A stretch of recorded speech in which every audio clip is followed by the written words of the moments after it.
What's going on, everyone? Hope you're having a great day. Finally got a chance to get out of the garage, get into the shop here a little bit. Spent the morning doing some organizing. Again, I'm roughly 16 feet by a little bit more than 6 feet to work with here. So this morning I was putting together the workbench that you're going to see me working on here. What I did was put it on hinges so I can slide it down and out of the way if I need to move stuff, make a lot more room and space that way. Also taking advantage of the opportunity, or taking advantage of the first snow of the year. I don't know if you can see it or not, but finally snowing here in Illinois.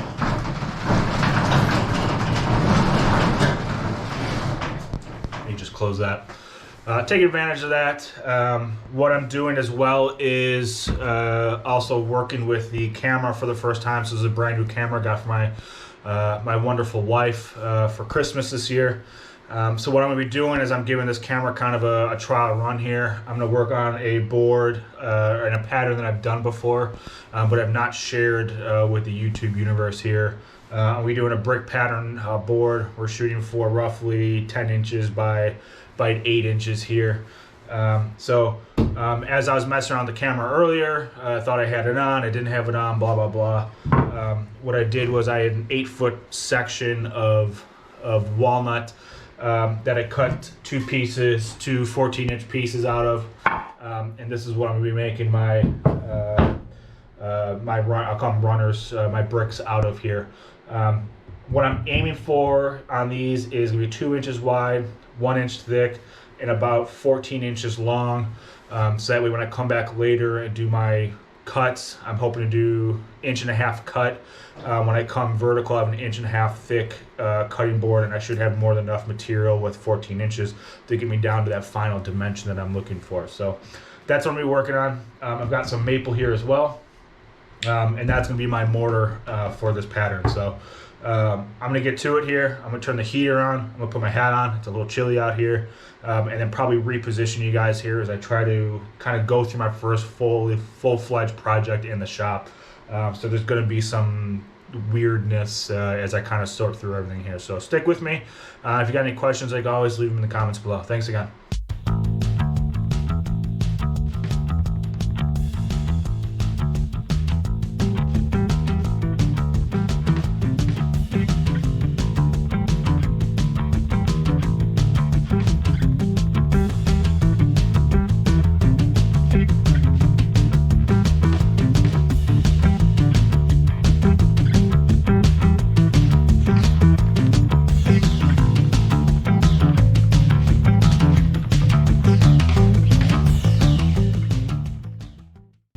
Since I don't have a jointer, I'm gonna run all these edges through the saw just one more time. Just wanna take a sliver off of it just to clean up. Some of these have really nice clean edges, and then some of them were the rough sawn edges from the sawmill. So I just wanna come through here one more time, make sure it's clean, so that way when I do the glue up, everything's as tight as possible.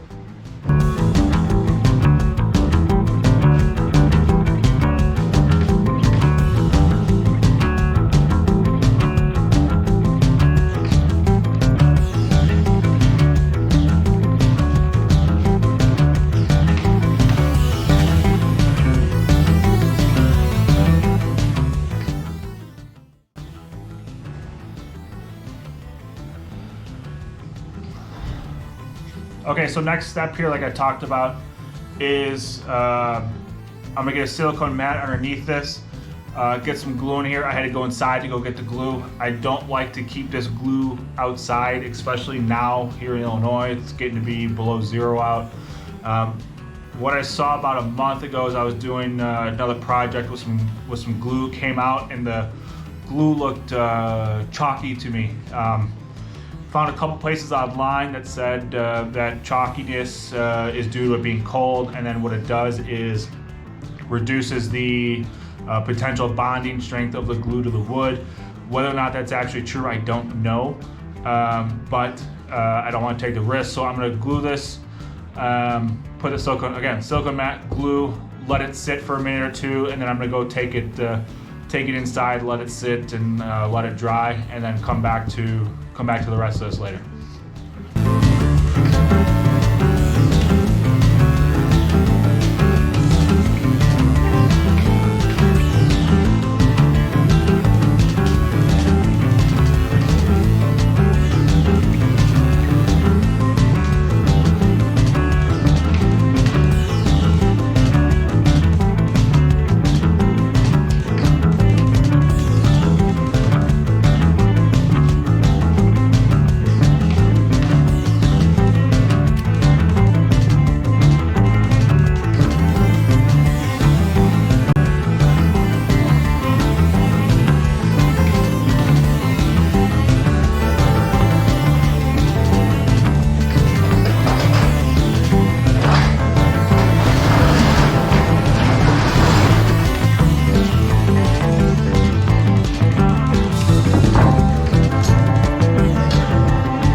Okay, so we're back in the shop today.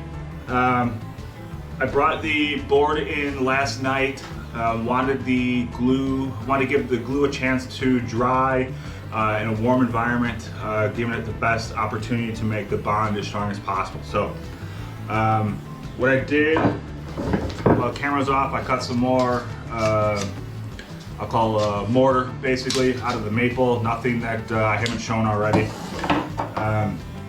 So what the goal today is going to be is to, actually, probably a good idea just to show you.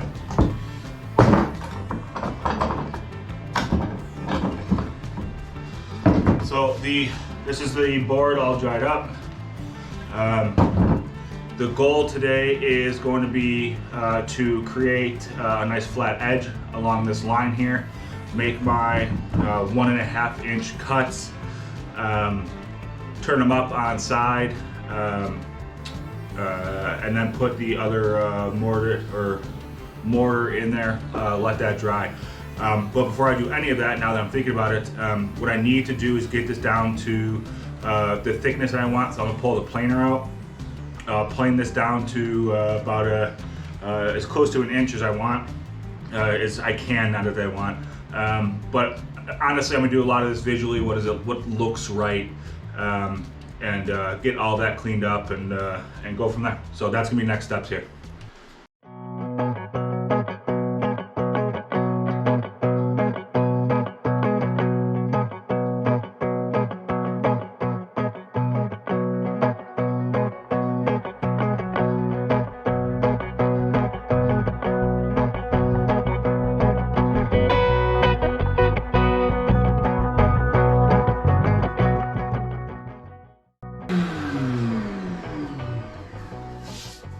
Okay, so I really love this tool for the simple reason that this was before and that's after, so incredibly clean now. It would just take some minor sanding to get it down to the final finish, but that's not where we're at right now. So I'm gonna work on this side and we're gonna get it down to dimension.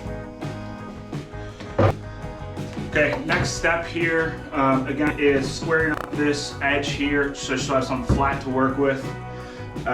Making my cuts so I can set them vertical, and then dropping the maple inlay in there. There's a couple ways you can do this. You can do it with a speed square and a circular saw.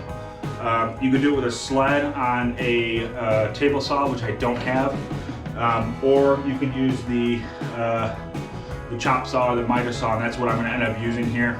What you're going to see me do is I'm going to set it up, and I'll put a stop block in there so I can cut, slide, and get repeatable cuts, so they should all be same dimension at that point.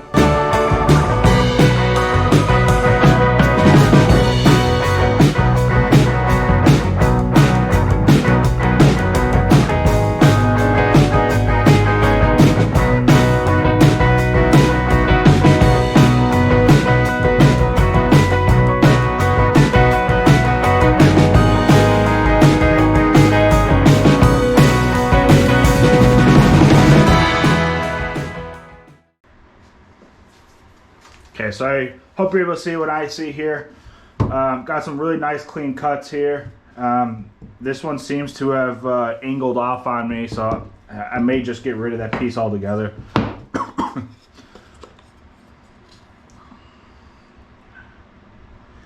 Yeah, it's off by almost 1/8 of an inch from this end to this end. So there's a taper coming down this way. It's on an end, which makes me happier, but I'm still not incredibly happy with it. I know I'm gonna have to do flattening with all of this anyways, but I don't know if I want to remove that much material to get down to that dimension. Again, the joys of, you know, learning a new skill on the fly, right? Okay. Okay, so I'm about 7 inches right now.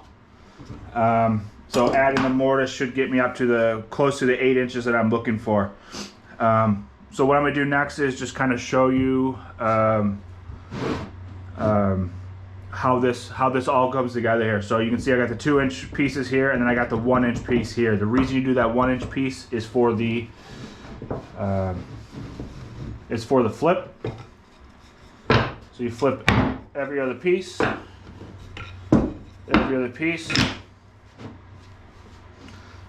and now you can see kind of how it comes together.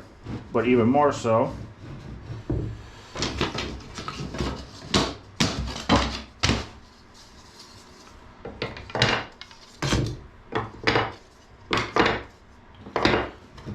okay, so I need 2 more. What's the actual depth on this?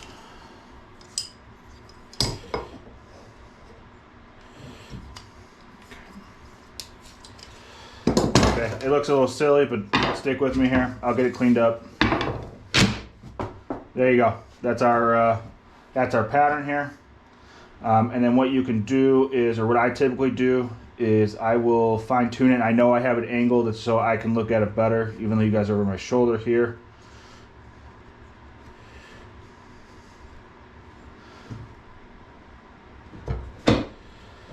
Okay, once I kind of have it where I want it, which that looks good to me. Typically what I do then is I follow it up with a pencil mark, so that way when I'm gluing later, all I have to do is then line up the pencil mark. Pencil mark, pencil mark, pencil mark. So I don't know if that comes across the camera. I hope it does, but I put a pencil mark through here. And then what that allowed me to do is line up the pencil marks when I'm doing the glue up, and I'm not doing fine tuning of the pattern. And the other thing I'm going to do too is here as well is I'm going to number it in case for some reason something gets out of whack.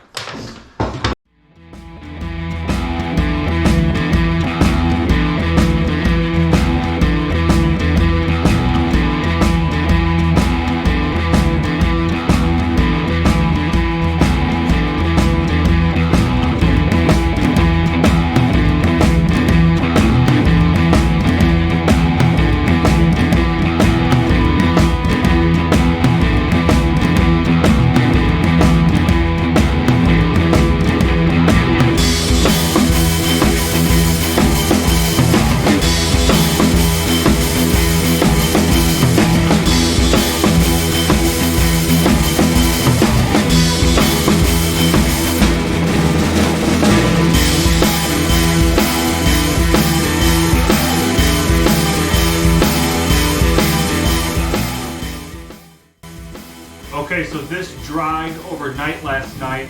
Again, it's cold out. I'm here in Illinois. I want to give this glue as much of an opportunity as possible to set and hold as well as possible. So I've got about 4 or 5 things left to do here. I'm going to trim down the wings here. I can reuse these maple pieces later. I'm going to square up the sides here. I'm going to get the router sled out, which is actually behind me here. Flatten this all out so everything is clean and level. Then what I'll do is get the router out. I will chamfer or round over the edges I'll put a juice groove in, and then sand, and then we will do the oil bath. So that's the goal for today, is get all that accomplished.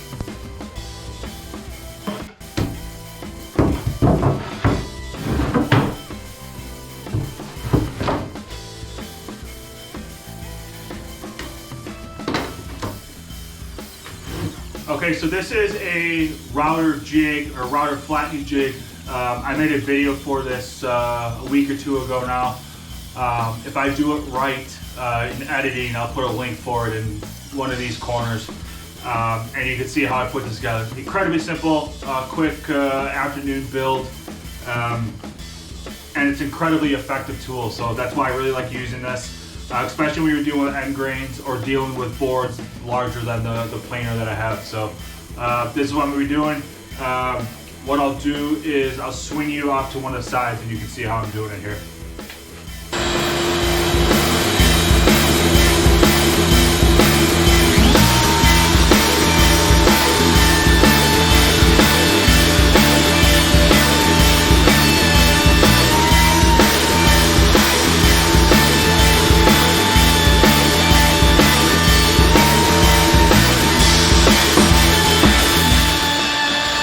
Okay, so I got it off the router sled. I think what I'm going to do next is I'm going to round over all of the edges. It should help keep them intact better.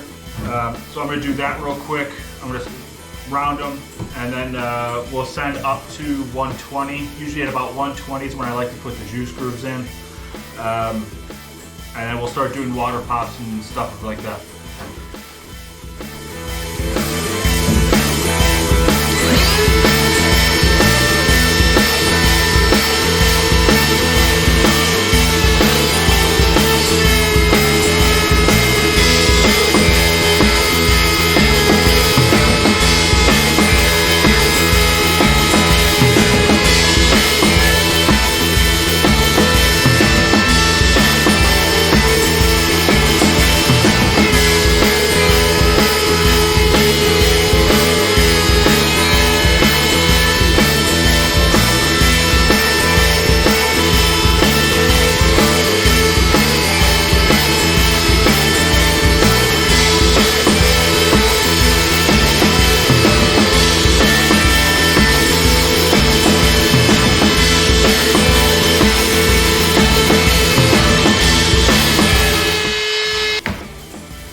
Okay, so here's the fun part. I gotta do some sanding. What I'm gonna do is I'm gonna do 60. I'm gonna start with 60 on the sides. I had a lot more tear out than I was hoping for. So I'm gonna do 60 just to get that down and clean. And then everything else, when I'm done with the 60, everything from that point will be 80, 120, 220, 320. Again, I don't have dust collection for the sander yet. It's going to get a little foggy in here, so I'm going to mask up again and talk to you when I'm done sanding. Actually, one other point, real quick. I always like to do the pencil trick. It really helps me, I'll say, stay on point here. So I'll do scribbles all across the top and the bottom. And it just helps me make sure I'm getting everything as evenly as possible. It also lets me know I'm very close to being able to go up in grit. So I'm gonna be doing the scribble marks. Okay, nothing special, just like to put it on the top, put it on the bottom, and it helps just make sure I stay on point and know where everything is. So that's what we'll be doing next.